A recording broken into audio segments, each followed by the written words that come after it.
जर कोणाला हे संकेत मिळत असतील तर समजून जा की हे साधारण नाही, उलट तो देवाच्या विशेष कृपेने जन्मलेला एक व्यक्ती आहे. नमस्कार मित्रांनो, तुम्हा सर्वांचे मनापासून स्वागत आहे. आपल्या सर्वांना माहीत आहे की देव या विश्वाच्या प्रत्येक कणात राहतो. देव सर्वत्र उपस्थित आहे, अगदी आपल्या आतही. पण देव जरी प्रत्यक्ष दिसत नसला तरी आपल्याला त्याची उपस्थिती अनेक वेळा जाणवते. पण ही दिव्य अनुभूती सर्वांनाच अनुभवायला मिळत नाही. ही अनुभूती फक्त अशा लोकांनाच अनुभवायला मिळते ज्यांच्याकडे काही विशेष दैवी शक्ती असते. मित्रांनो, भगवान श्रीकृष्णाने त्यांच्या उपदेशात अशी 9 लक्षणे दिली आहेत जी दर्शवितात की व्यक्ती हा सामान्य मानव नाही, तर देवाच्या कृपेने आशीर्वादित एक विशेष आत्मा आहे.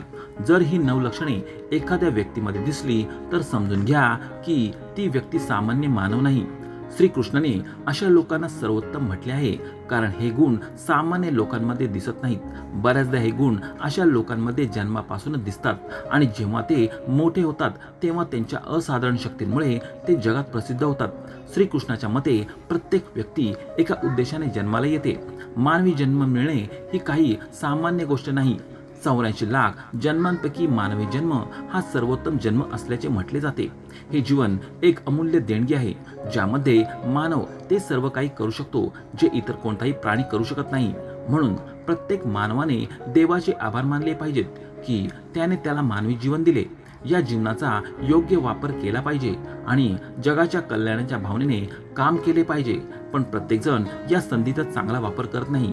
काही लोक मानव म्हणून जन्माला आल्यानंतरही त्यांच्यात अशा शक्ती असतात ज्या त्यांना नेहमीच योग्य मार्ग दाखवतात आणि प्रत्येक संकटात त्यांना साथ देतात. या शक्ती फक्त अशा लोकांना निवडतात जे योग्य मार्गावर चालतात आणि इतरांना धर्म आणि सत्याच्या मार्गावर चालण्याची प्रेरणा देतात. पण प्रश्न असा आहे की तुमच्यासोबत काही अलौकिक शक्ती आहे हे तुम्हाला कसे कळेल? मृत्यूला स्पर्श करून तुम्ही परत आला आहात का? किंवा तुम्ही एखाद्या भयानक अपघातातून थोडक्यात बचावला आहात का? किंवा तुम्हाला असे वाटले आहे की प्रत्येक अडचणीत कोणीतरी अदृश्य शक्ती तुमचे रक्षण करत आहे? जर तुमच्यासोबत असे घडले असेल तर ते एखाद्या चमत्कारापेक्षा कमी नाही. तुम्ही विश्वास ठेवा किंवा नाही, पण ही देवी शक्ती नेहमीच तुमच्यासोबत राहते. आज आम्ही तुम्हाला अशा 9 चिन्हांबद्दल सांगणार आहोत जे सिद्ध करतात की तुम्ही असामान्य माणूस नाही आहात. तुमच्यामध्ये असे काहीतरी आहे जे तुम्हाला इतरांपेक्षा वेगळे बनवते.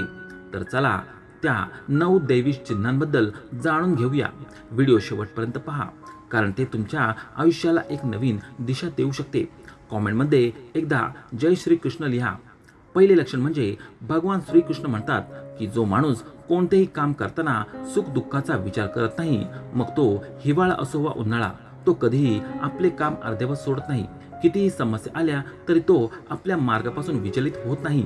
हर परिस्थितीमध्ये तो आपल्या कामामध्ये राहतो, जरी तो काम विसरला असेल. दुसरे वैशिष्ट्य म्हणजे तो कधी इतरांबद्दल वाईट बोलत नाही, असे श्रीकृष्ण म्हणतात. या कारणामुळे असे लोक आयुष्यात कधीही यशस्वी होत नाहीत. तिसरे लक्षण म्हणजे जो व्यक्ती आपल्या दैनंदिन कामातून उरलेला वेळ देवाची पूजा करण्यात आणि त्याचे नामस्मरण करण्यात घालवतो आणि देवाला सत्य मानून अनुभवू शकतो. खरं तर त्या व्यक्तीभोवती दैवी शक्तींचं एक पवित्र मंडळ असतं, ज्यामुळे त्याला देवाची अनुभूती मिळत राहते. या लोकांची देवावर पूर्ण श्रद्धा असते. दुःख असो वा सुख, ते प्रत्येक परिस्थितीत देवाचे स्मरण करतात आणि कधीही देवाचा अनादर करत नाहीत. चौथे लक्षण, जो व्यक्ती समाजाप्रती आपली जबाबदारी समजून घेतो आणि चांगले आणि धार्मिक कृत्य करतो, संकटात सापडलेल्या लोकांना आणि गरीब आणि असहाय्य लोकांना मदत करतो, संकटे आणि आपत्तीच्या वेळी प्राणी आणि पक्ष्यांना मदत करतो, वृद्धांचा आणि शारीरिकदृष्ट्या अपंगांचा कधीही अनादर करत नाही, कधीही कोणालाही कमी लेखत नाही, तो मानवांमध्ये सर्वोत्तम आहे. जो व्यक्ती कधीही दुसऱ्यांच्या उपजीविकेचे नुकसान करत नाही आणि कधीही दुसऱ्यांना द्वेष करत नाही, त्याला जगात प्रसिद्धी मिळते. 6वे चिन्ह म्हणजे पूर्व सूचना असणे. जगात काही मोजक्याच लोकांमध्ये एक अद्वितीय शक्ती असते, ज्यामुळे त्यांना भविष्यात घडणाऱ्या काही विशेष घटनांची जाणीव होते. भविष्यात काही वाईट घडणार असेल तर त्यांना त्याबद्दल आधीच माहिती होते. त्यांचे मन अचानक अस्वस्थ होते. त्यांना आजूबाजूच्या वातावरण बदल जाणवू लागतात. त्यांना निसर्गातील काही दृश्य दिसतात जी अशुभ चिन्हे आहेत. यामुळे त्यांना काहीतरी वाईट घडणार आहे याची जाणीव होते आणि ते सावध होतात. 7वे चिन्ह म्हणजे काही लोक नेहमीच त्यांच्या भोवती एक विशिष्ट प्रकारचा सुगंध अनुभवतात. जर सुगंधित फुले, अगरबत्ती किंवा कापूर यांच्यासारखे पवित्र सुगंधाचा वास हवेत नेहमीच तरंगत असेल तर ते त्याच्या भोवती देवाच्या उपस्थितीचे लक्षण आहे आणि त्या व्यक्तीवर देवी देवतांचे आशीर्वाद आहेत. 8वे चिन्ह म्हणजे मित्रांनो, आपल्या शास्त्रांमध्ये ब्रह्ममुहूर्ताचा काळ खूप शुभ मानला जातो. हा दिवसातील सर्वात महत्त्वाचा काळ आहे. शास्त्रांमध्ये याला देवांचा काळ म्हटले जाते कारण यावेळी वातावरणात एक अद्वितीय सकारात्मक ऊर्जा वाहते. म्हणूनच शास्त्रांमध्ये ब्रह्ममुहूर्त हा जागे होण्यासाठी सर्वोत्तम काळ मानला जातो. जगातील बहुतेक लोक ब्रह्ममुहूर्त संपल्यानंतरच जागे होतात, परंतु जर एखाद्या व्यक्तीची झोप दररोज ब्रह्ममुहूर्तावर आपोआप जागी होत लागते तर ते एक अलौकिक चिन्ह मानले जाते. ब्रह्ममुहूर्तावर दररोज उठणारे लोक आयुष्यात कधीही पराभूत होत नाहीत. यावेळी उठणारे लोक नेहमीच आनंदी असतात आणि देवाच्या भक्तीत आपले मन लावतात. त्यांची बुद्धिमत्ता इतरांपेक्षा तीक्ष्ण असते आणि ते खूप बुद्धिमान असतात. ब्रह्ममुहूर्तावर उठणाऱ्या लोकांचे मन जलाशयासारखे शांत असते. ते कधीही भांडत नाहीत किंवा चिडत नाहीत आणि कधीही वादात अडकत नाहीत. अशी व्यक्ती निश्चितच देवाच्या इच्छेनुसार असते. देवी शक्ती त्याला असे करण्यास प्रेरित करते. 9वे चिन्ह म्हणजे बऱ्याच वेळा आपण भजन, कीर्तन किंवा कथा ऐकण्यासाठी मंदिरात किंवा धार्मिक स्थळी जातो. भजन कितीही सुंदर असोत किंवा कथा कितीही चांगल्या असोत, आपले लक्ष कधीकधी विचलित होते आणि कधीकधी आपण आपल्या घराबद्दल, कधीकधी आपल्या समस्यांबद्दल किंवा आपल्या आजूबाजूला बसलेल्या लोकांबद्दल विचार करू लागतो.